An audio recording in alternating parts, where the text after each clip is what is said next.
Welcome to my YouTube channel guys. यो चाहिँ मेरो डे 2 भ्लग हो। सबैजनालाई आयो मन पर्छ होला, सबैजना लास्टसम्म हेरिदिनु होला अनि सब्सक्राइब र लाइक चाहिँ गरिदिनु होला सबैजनाले है एभ्रिवान गाइजहरू।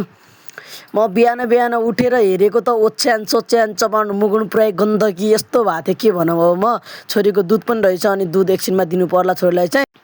अनि छोरी पनि उठिसकेको रहेछ पुरै अनि पुरा गन्दगीहरू पहिला गन्दगी साफ गर्नु पर्यो अनि त्यो पछि छोरीलाई चाहिँ दुध सुध दिनु पर्ला भनेर म चाहिँ पहिला सुरु चाहिँ गन्दगीहरू साफ गर्न लागेँ। पहिला मच्छिन्दानी सचिन्दानी पुरा हेर्नु न पुरा घोगालको बचाइदिए पुरै फोहोर भएको छ क्या। अनि फेरि बुढी चाहिँ अहिले बाहिर काम गर्नलाई गएको छन् होइन। अनि त्यही भएर अनि फेरि म चाहिँ पुरा यो बच्चाको सुत्नेवाला अन्त मेरो छोरीको सुत्नेवाला एकजना दिदीले पठाइदिनु भएको थियो कि यो चाहिँ।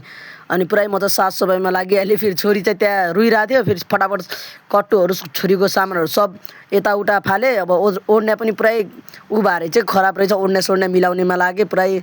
अब ओढ्ने सोड्ने मिलाएर टक्क राखिदिन्छु होइन म फेरि। ल मैले कम्बल सम्बल बिस्तारा सिस्तारा पुरा राम्रोसँग बेटारेर अब टक्क राखिदिएँ। अब चाहिँ छोरीलाई हेर्नु पऱ्यो। अब यो छोरीको चाहिँ सिरानी हो गाइज, सिरानी। अनि यो चाहिँ एकजना दिदीले पठाइदिनु भएको थियो कि, थ्याङ्क यू सो मच भन्न चाहन्छु दिदीलाई चाहिँ है होइन। त्यही हो। ल अब चाहिँ छोरीलाई चाहिँ अब एकछिन दुध दिनु पऱ्यो क्या। छोरी चाहिँ पुरा रुएर तनाव गरिसक्यो भने छोरीले रुएर कस्तरी हेर न दुध दिन लाग्छु। अब दुध नखाएर त्यो मोबाइलमै हेरिरहेको छ कि मेरो छोरी, मोबाइलको दिवाना भइसक्यो कि मेरो छोरी होइन। अनि त्यही भएर पुरा हेर्नु न मोबाइल, आँखा चाहिँ मोबाइलमै छ अनि दुध चाहिँ खाइरहेको छ तर आँखा चाहिँ फेरि मोबाइलमै छ। मलाई हट्दैन कि मेरो छोरीको आँखा चाहिँ होइन। अब टिकटकर हुने कि मेरो छोरी पनि म जस्तै होइन गाइजहरू। ल हेर्नु होला गाइजहरू लास्टसम्म है, राम्रो छ भिडियोहरू चाहिँ। अनि दुध चाहिँ हेरेर छोरी चाहिँ टक्क खाइरहेछन्। अब बुढीको त्यस्तरी राम्रोसँग आउँदैन नि त दुध होइन, त्यो अपरेसन भएर काटेर अनि त्यही भएर दुध राम्रोसँग आउँदैन। अनि त्यही भएर अनि यो बोतलकै दुध खिलाउनु पर्छ मैले चाहिँ। त्यही भएर बोतलको दुध खिलाइरहेको छु होइन। त्यही हो।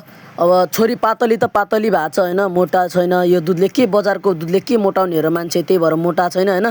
ल अब चाहिँ सकिन लागिसक्यो है छोरीको दुध चाहिँ होइन। धेरै भोक लागेर चाहिँ बिहान बिहान रुइरहेको रहेछ। अनि बुढी चाहिँ उता बाहिर कपडाहरू धोइरहेछन् कि, धेरै कपडाहरू छन् कि आज पुरै यो रुमै साफसफाइ गरेको थियो नि त त्यही भएर। ल दुधले चाहिँ अब छोरीले चाहिँ दुध चाहिँ खाइसकेको रहेछ होइन, टक्क लाएर अब सकाइसक्यो। अब छोरीलाई चाहिँ एकछिन ड्याङ्ग मैले बिस्तारामा सुताइदिन्छु अनि आफ्नो अब काम पनि गर्नु पऱ्यो नि त होइन। अनि फेरि आफ्नो काममा लाग्छु। ल दुध खाएर छोरी चाहिँ अब ड्याङ्ग सुतिसकेको छ होइन। अब एकछिन अब छोरीलाई अब यो मच्छर काट्ला भनेर मच्छरदानी लगाइदिन्छु अनि फेरि आफ्नो काममा लाग्छु। काम चाहिँ धेरै छ गाइज आज होइन। अब कुखुराको खोरतिर जानुपर्छ सुरुमा चाहिँ होइन।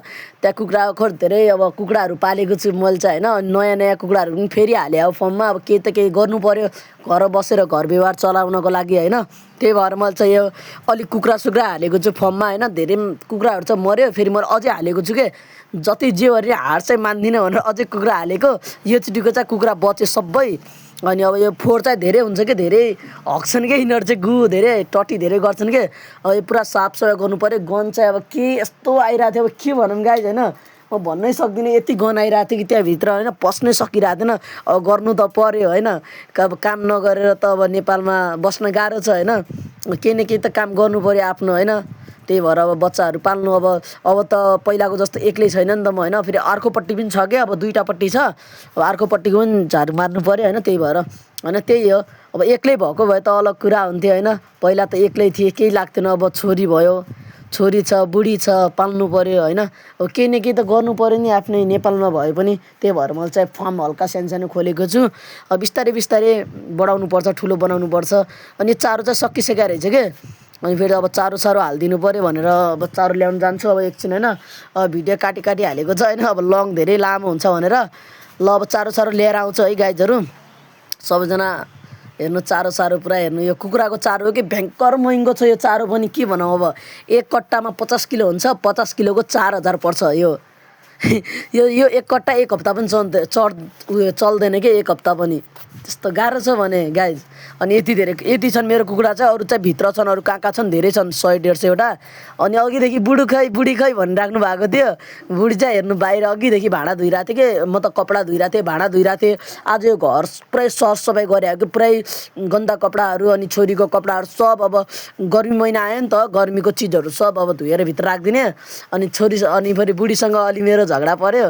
म केही गर्दिनँ, म पानी पेलाम यो पेलाम भनेर भनेको थिएँ। फेरि बुढीलाई पनि रिस उठ्यो। अनि लौ म केही गर्दिनँ, लौ गर्ने भए गर भनेर कपडा छोडिदियो त्यही। अनि फेरि मैले चाहिँ कपडा टक्क मिलाउनु लाएँ होइन।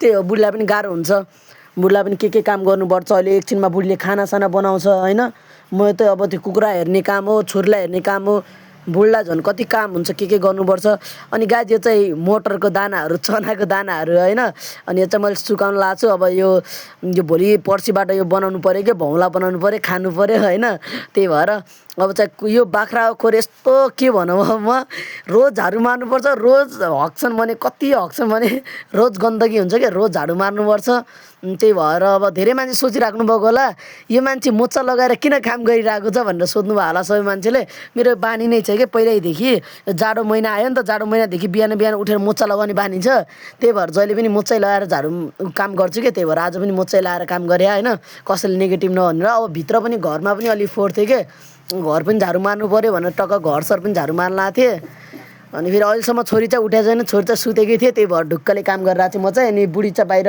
खानासाना बनाइरहेको छ कपडा धोइसक्यो बुढीले चाहिँ ऊ खाना बनाइरहेको त्यही भएर म चाहिँ झाडुसाडु मारिदिउँ भनेर है झाडुसाडु मारिरहेको छन् अनि फेरि यता केटाहरू चाहिँ गेम खेलिरहेको छन् कि मेरो घरमा चाहिँ त्यही भएर अब फेरि यस्तै गरेको त छोरी चिल्लाइ रुइरहेको रहेछ भित्र अनि भयङ्कर रुइरहेको रहेछ अघि नै उठेर पुन्टु रुन लाएर रहेछ किन रुन लाएको छ भनेर गएको त चिल्लाइ मलाई देखेर झन् रुयो फेरि मैले एकछिन समातेँ त चुपचाप अब हेर मोबाइलमा हेर कसरी हेरिरहेको छन् मेरो छोरी अनि फेरि मैले टक्क अब दुध खिलाउनु पऱ्यो एकछिनमा छोरीलाई ल आई होप सबैजनालाई यो भिडियो मन पऱ्यो होला होइन सबैजनालाई लाइक कमेन्ट अनि सब्सक्राइब गर्न चाहिँ नभुल्नु होला मेरो युट्युब च्यानल नयाँ हो सबैजनाले माया गरिदिनु होला एभ्रीबडी गाइज बाई बाई